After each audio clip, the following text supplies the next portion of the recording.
What's good, boxing world? This is Zev, your host on the ropes. I want to give a huge shout out to Bernard Hackett and Jalil Hackett. Just checking out their latest videos, man. You know, the road to 140. This young man has created an amazing buzz around him. You got all the top boxing media of new age boxing media wanting to talk to Jalil even before he throws his first punch in the pros. That is because of a tremendous work ethic that he has, and the tremendous backing that he has with a Mayweather Promotions. I really appreciate them always giving me, a lot of the exclusives on Jalil.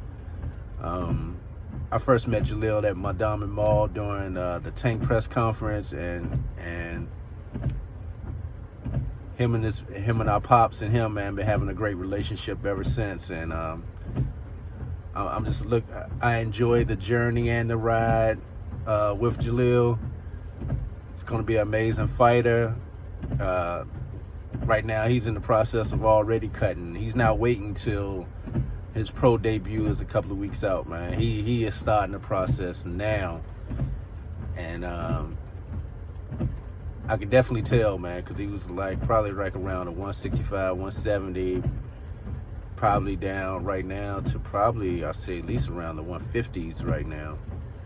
So can you imagine that, with that strength that he has, with the bench at 235, bringing that power all the way down to the 140 mark? So he definitely going to make that noise, man, in that division. Definitely looking forward to him and maybe a future matchup with the young Devin Haney in the future. Two young lions down the road. I would love to see that, man, because this is the next wave, the next class of young superstars in the sport of boxing. And I would definitely like to see that fight one day. Definitely what you can say about these two, man. They're not going to run from fights. They looking for the fights. So be on the lookout for that in the future, man. A young Jalil Hackett and a young Devin Haney match up in the future at the 140, because we already know that Devin Haney said he's not staying at the 135. His body is continuously growing, and probably what he said, like three fights or four fights at the 135, and then he's moving on. And by that time, Jalil would have had enough fights then, probably, I say, going into next year, man. Two young lions going at it in 2021. So once again, I just want to say thank you to Bernard Hackett for all the exclusive and insights on Jalil and all the interviews that we've done and continue to do. Recently on ABC 7 here in DC, like I said, his buzz is beyond what you see from any fighters right now who has not been in the pros yet, but he has a tremendous following right now.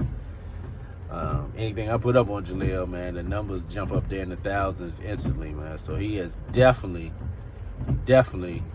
created a fan base for himself in the sport of boxing, even before he throws his first punch in the pros, and I'm glad to really be a part of that.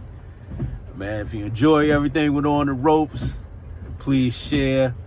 Also, I wanted to let people know that I will be getting into other sports also as well. We got some stuff lined up that I really don't want to talk about yet until it really happens, but I got some tremendous stories that I'm working on with amateurs and other sports also as well. So I'm looking forward to the opportunity of bringing you coverage outside of the world of boxing and other sports and the amateurs in my area also as well. Thank you for your time. I'm out. Man, we here with Jalil Hackett, my son, my baby boy. He doing a little bit of time in this whirlpool, hot tub, whatever you want to call it. I get to be Zed Brooks for a minute. Shout out to my man Zed from Off the Ropes. He does a lot of interviews and follows my son. Jalil, tell me your updates or what you think on this road to 140. It's been going good. Way better than people thought it was going, or way better than I thought it was going. feeling good. I feel like honestly I haven't stopped the whole camp. And even though you don't have a date yet, what's your purpose for starting so early to cut the weight? With me being a big 140, I feel like the quicker I get down to 140, the more I'll be able to eat and be even bigger at 140. Because, you know, once I touch it, if I wake up every day at about 39, 38, I can eat up to about 45, 46. Because I know as long as I don't sleep on it, I can cut it off the same day. Man, how do you feel as you're coming down as opposed to being up in the 170s and being able to see the difference in sparring or fighting big and then getting back down to where you are? Well, I seen pictures, I actually took a picture of me and it was that December compared to a picture from me in early February, and you can see that those are two different people. I look huge in the picture from December compared to the picture of me in February, so it's like, you can see the difference, and I definitely feel the difference. I feel faster. I feel more energetic. Back in December, I might not show it, but I would feel lethargic sometimes when I was one combination, 6, 7 punch combination. And now that the weight is kind of coming down a little bit, I feel way faster and stronger. Okay. Real quick question before we got to get out. The water about to get chopped down. Young lady, let's just get it in. When you think about guys at your time period, because every generation has their time period. Out of the guys that you fought as an amateur, and I'm gonna ask you a question from a different vantage point. The guys that you've lost to, that you could possibly fight as a pro some point in time, what would be the biggest person you want to fight based on having good fights but coming up short, whether you think you lost or whether you really know you lost? Who would you like to fight in the pros if that opportunity came available? I got a nice 3. Who are they? In no specific order, it would be Jalil Hackett, California man. We had 2 great fights, and now he got the best of me in both fights, so I definitely want to get that one back. The other 2, I'm not sure because they're way smaller now. I'm the only one that grew, but Trinidad Vargas, he beat me, and I would definitely want to get that fight again because that was a great fight. And man, I don't know. It's a lot of people for honorable mention at number 3, but for number 3, yeah, I don't know. Yeah, number 3 is a tough one. What about somebody that you beat, that you had a good fight against, that you like to fight again? I'm not sure. Once again, a lot of people are smaller, but Jeremy Adorno was a great fight. Actually, he was bigger, stronger than before, and so us at the same size, I would definitely like to see how that fight will go. Man, I think that would be good. I think it's on the coach side. My number 1 would be Joe Laerda. Number 1. I think him and his coach did a great job preparing and a great job fighting us. I still feel like we won the first one, and he won the second. We lost the first one, I say. Yeah, the second one, I think we won, but he got the nod in both of them. And because of the high level that we fought at, it was at national championships. I kind of love to fight him again. Now that you say it like that, I think I got to take Jeremy off. I got to take him off because it wasn't on the national championship level. It was a show. But I think that was still a good fight because at the point in time y'all fought, it was a high level. But the Adorno joint, it was a show. Yeah, but the Laerda fight, that was the top.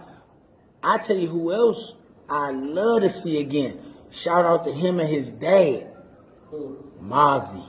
Oh, yeah, Cause she ghosting. Because if you look at our first time, y'all split, fight, yeah. The first fight was okay, it was more of a filling up, but the second fight was cold dog fight. Yes. Fight. It was 2 dogs in the ring, and we actually had. That's my man to this day. But before when we were getting our gloves, we had confrontation at the glove table, and I'm sorry that there was back to that argument about the fight, but I told him, I said, man, I want to fuck you up. And the fact that he felt the same, I remember that glove table. That joint was like, that was fire. People had to separate that. Yeah. Hold it to the ring type thing, but man, that was a damn good fight, and that'd be one you had to pay to watch on pay-per-view. If you got that Man, we just wanted to give you a quick little something into not just what we do, but also, oh, one more thing, Liv. Let them see what the come down look like. Because I get a lot of people, they give me the whole blues about he's still looking big. Let them see what the come down looks like. No rose, no nothing. That's what the come down looks like. It's coming down, so. And I got my little V-line. So just giving you a little glimpse into it. You know, I like to let the fans see. But we'll see you soon in the summer. All the young amateurs that we fought, we hope to see y'all because we are the future. So, hey, let's get it in.